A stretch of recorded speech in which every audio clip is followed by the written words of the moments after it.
Well, my name is Mitch Brist, but for the next 4 to 6 minutes, you can call me Mr. Brist.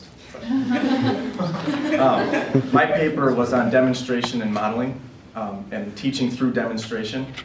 And so how many of you guys in high school had a teacher that would sit at their desk with the PowerPoint up on the board, and they'd file their own nails or whatever, and expect you to write everything down? Okay, all of you. I don't Not believe- me. We didn't have PowerPoint. Raise their hand. That's what I think is the problem, is the teachers don't understand that you have to demonstrate the knowledge well to the students, and you have to model what you know about it. And so some solutions is a thing called vicarious learning. And there are two of those. There's incidental vicarious learning and structured vicarious learning. Structured is better, but I'll go over incidental first. That is where you have the teacher that sits there and you copy everything down. And there's always going to be 1 or 2 students in the class that get it, that it clicks for them, they'll write it down, they understand it. And everyone near that student is going to look on and learn, because that student is demonstrating knowledge of the thing. So it's work. So they're the students teaching the students. That's not good. You want to be teaching the students. So you do what is called structured vicarious learning. And according to an article by Barry Zimmerman, there are 3 steps to structured vicarious learning. And ooh, this is good. There's 3 sections of this classroom. Okay. First section, I'm going to have you 2 tables right here. Repeat after me. All right. Provide information.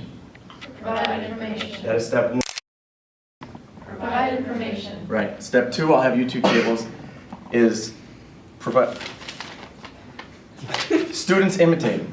So, Students imitating. which you are doing right now. We have Provide information. and Students imitating. all right. These 3 tables is corrective feedback.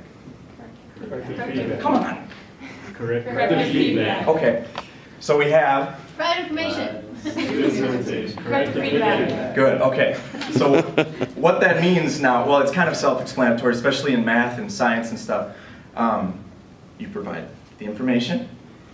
So math, you do the problem on the board. Students would imitate what they have learned from the information that you gave them, and then you as a teacher would provide corrective feedback, as opposed to sitting there and having them just, you read off your PowerPoint and bullet points and they're not really going to understand what it's doing. Well, why should we use demonstration? Why do you guys care about this?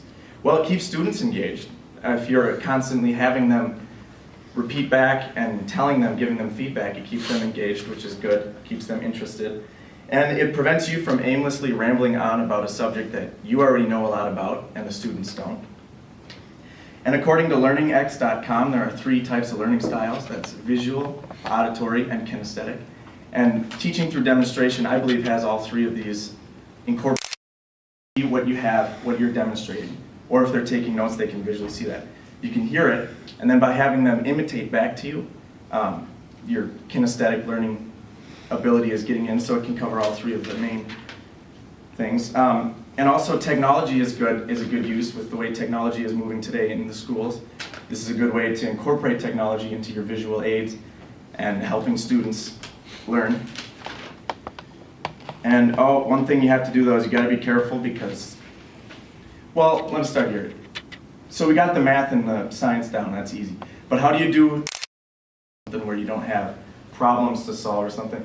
And a good way to do this is, say if you're teaching the Civil War or an event, you call people up to the front of the classroom, and what do you do first? Provide information. Yes, so you provide them the information about the Civil War. And then you call people up to the front of the class. Say you put, the couple kids on this side and a couple of students on that side. You got the north and the south side. You have them act out what you just provided. That's them. Good. That's them imitating their knowledge to you. And then you can tell them, okay, well, that's good. You did it good. Corrective feedback. Perfect. Okay, and even the kids that aren't up here, they're learning out there because they're seeing their friend Jimmy and Tom over here acting out the north and south, and they'll remember it better that way as opposed to an old guy up here just rambling on about the Civil War. So, okay, one more time. What have we learned today? Provide information. Students imitating. Corrective feedback. Boom.